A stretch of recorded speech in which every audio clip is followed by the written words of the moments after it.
All right, Coach, we'll just start with an opening statement and we'll go right into questions. Yeah, so first of all, I want to thank the fan turnout. We had great turnout and great support, and we're appreciative of that. We don't take that for granted. I want to thank the Chick-fil-A and the Peach Bowl. We had a great experience and were treated in a first-class manner. Specifically to the game, just too many moving parts with the staff and with the players against a good team.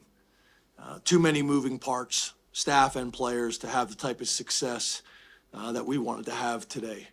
I won't get into all the details. I thought the officiating was less than desirable. That first drive, we have the field goal. We run a slant, we get turned around. But I'll move on. I could list out a number of examples, but that's a big play in that game at a critical moment. Starting out with a touchdown rather than a field goal is significant. But I'll move on. Lack of turnovers. Again, we had two plays backed up in their area of the field that went to replay, but those two turnovers would have been huge in the game. I'm not even saying that they were judged right or wrong. I didn't get a chance to see it, but they were huge plays in the game, and then we had a turnover. We've done a great job of creating turnovers on defense and eliminating turnovers on offense, and we didn't win the turnover battle today, which has been a huge part of our success all year long. A couple other things I would say is, getting off the field on third and fourth down on defense and being able to convert and stay on the field on offense.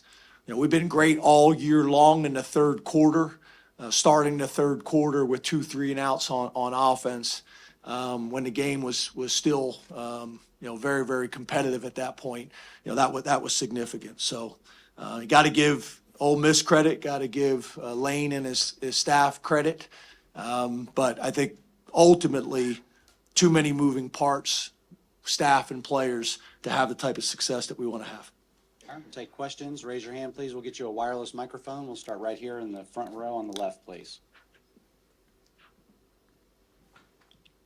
James, the decision on 4th and 1 to punt, what went into that one? Yeah, we were backed up on our end of the field. Felt like we needed to obviously punt the ball, pin them deep, and make them go the length of the field. We had not been moving the ball the way we needed to offensively. They had been moving the ball, so felt like I needed to give our defense the best chance. Obviously, that was a big story in the game, them going for it on 4th down and having success. We did go for it on 4th down and scored a touchdown, but we did not go for it in that situation. All right, next, all the way in the back on the right. Hey, Coach Franklin. From the first half to the second half, obviously the first half, you going with a 3-point deficit, looked competitive. The second half, Ole Miss extended their lead. What was the biggest difference that allowed Ole Miss to extend their lead from the first half to the second half? A couple things. We had obviously the ability to move the ball in the first half, not as consistently and not as explosive as we'd like to be, but in the third quarter, again, starting out with 2 3-and-outs. We had some injuries. We had some guys that had limited roles in the second half compared to the first half. All those things factored into it. Right here, front row on the left. James, was Dante Cephas available to play today? And if he was, what went into him not seeing the field? Yeah, everything's an open competition every week, and the depth chart reflects that. And then obviously when you're in a bowl situation and you got 3 weeks, there's a lot of movement that can occur in 3 weeks. And part of that obviously is also having Trey Harrison back that we had not had for about 5 weeks this year. All right, next over here on the right. James, kind of going off of that, how would you evaluate the end-to-end development and progression of your receiver room, and what would you say sort of led to it never really getting to where you wanted it to be? Yeah, I actually thought during the bowl period that those guys had a really good bowl period. I thought that was a big part that we were excited about and we made a big deal about with the team. It's a combination of things. I think we're really good at tight end. That's part of it. And then we got to be able to make sure that we translate what we do in practice consistently to the games. And I think one of the things that I think can be challenging is you may not get an opportunity early in the game, but whenever those opportunities come, you got to maximize them. You got to maximize them, and we have not done that consistently enough this year. Next over here, halfway on the left. Hi, for KJ and Tyler, you guys have talked at times this season about how you've stuck together through adversity. This is another piece of adversity for you guys here at the end of the season. Coach talked about the transition upcoming. Why is this a group that sticks together, and why do you think that this has been kind of the mark of this season? Yeah, I'll start off. I just think, we go back to what we all been through together, all the hard work we put in together, in the off season, winter workouts, summer workouts. So we reflect on those kind of things and realize that, we get this time, we get limited times, 12 games, and 12, 13 games to play with each other. And we make sure we stay together through it all. We'll never, break up on each other. And that's the main thing, staying together through it all. Because when we were, struggling in the workouts, that was the time we had to stay together. So we'll never, never let that break in the middle of a game. Yeah, I'd agree with KJ on that, and then it kind of just starts with our coaching staff and the culture day and distilling us, and then as older guys on the team, making sure we keep that going through the highs and the lows. So just doing that's important. All right, next here, front row on the right. James, the pace that they play with, the tempo, how challenging was that with some of the moving parts? And KJ, what was it like playing in a team that goes that fast? Yeah, so the tempo is challenging early on in the game where we were able to get negative plays, takes them out of their rhythm. But obviously when they're able to play with tempo and have positive plays and build on it, it is difficult to stop. That also goes into how the game is managed is also important. When the ball goes out on their sideline, that is a substitution. And we have the ability to match substitution. And there's a couple times where we're trying to be able to substitute right there to affect their tempo and also to match personnel. And we weren't given the opportunity to do that a few times. So tempo is challenging all the time, but you also need to make sure it's being managed correctly and consistently so we know when we can sub and can't. Yeah, and I agree with Coach Franklin on that one. And I think the main thing for me, and a lot of guys that say the same, is getting to play and make sure everybody's on the same page. Because when they're doing hurry up, a lot of guys are just getting up from making a tackle or getting up from doing whatever they were doing on the play. And our main thing, we always want to have our cleats set and be on the same page. And sometimes hurry up, causes disruption with that. And that's the main thing that causes difficulty with that. All right, next here, front row on the right. James, you mentioned the moving parts. How do you think it affected you, like emotionally, energy-wise? Can you comment on your team from that perspective?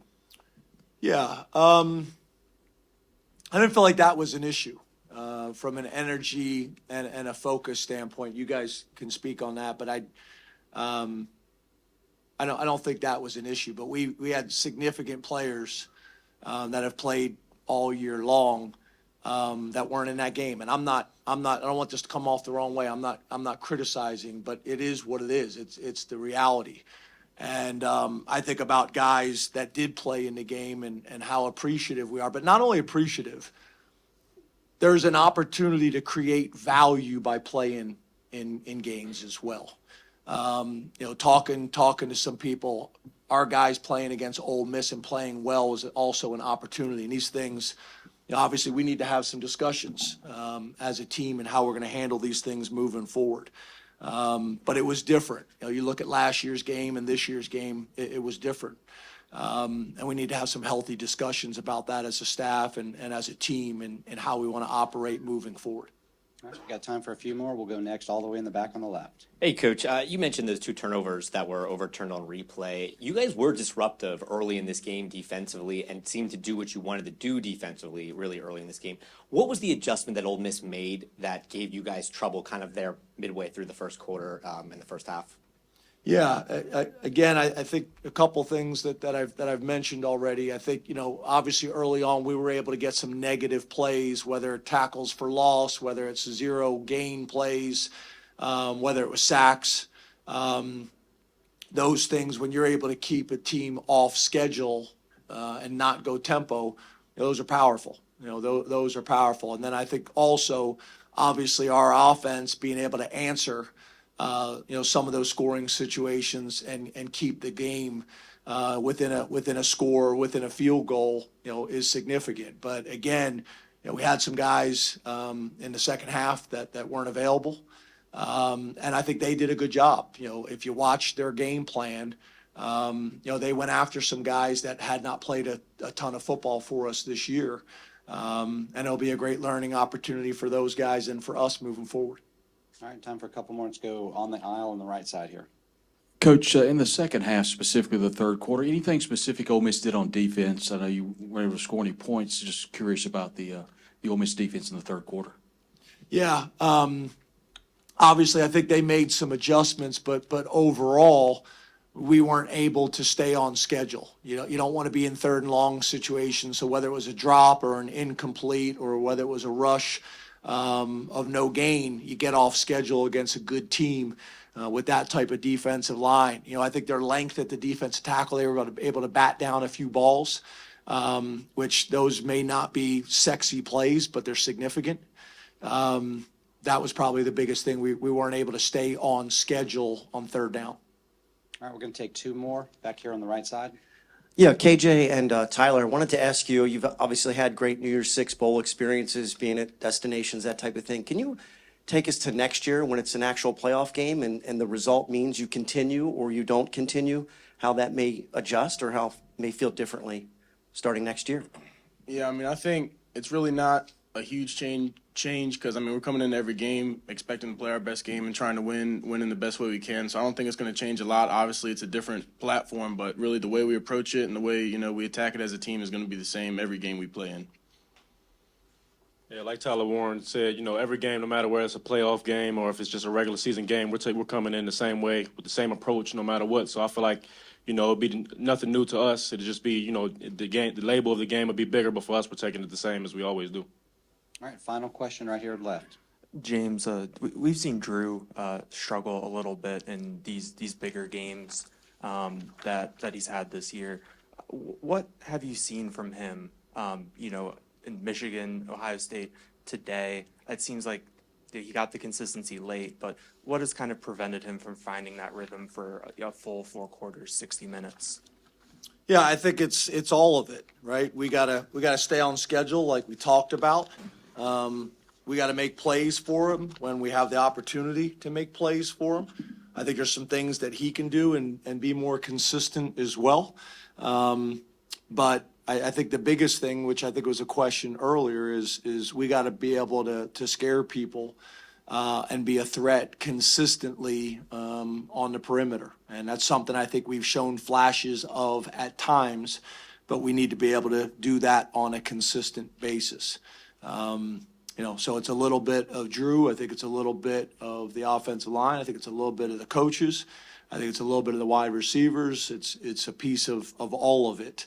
We got to make some plays for him, and he's got to make some plays as well. All right, that'll